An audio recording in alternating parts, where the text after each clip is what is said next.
2 milyong pisong halaga ng iligal na droga ang nasabat sa anti-illegal drug operation ng mga otoridad sa Pasay City. 4 na high-value individual na suspect arestado. Magbabalita dyan si Patrolwoman Mary Tony Veva.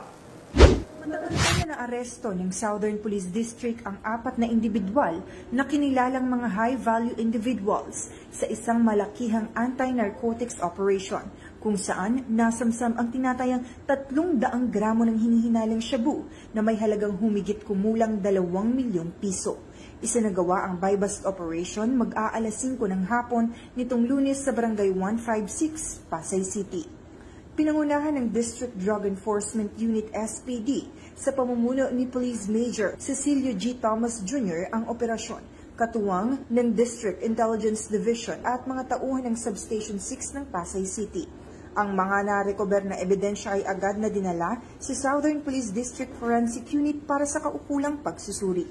Sa kasalukuyan, ang mga naarestong suspect ay nasa kustodiya ng DDEU SPD kung saan isinasagawa ang dokumentasyon para sa pagsasampa ng kaukulang kaso. Mula dito sa Southern Police District, ako ang inyong PNN correspondent, Patrolwoman Mary Tony Veva, alagad ng batas, tagataguyod ng Balitang Pulis.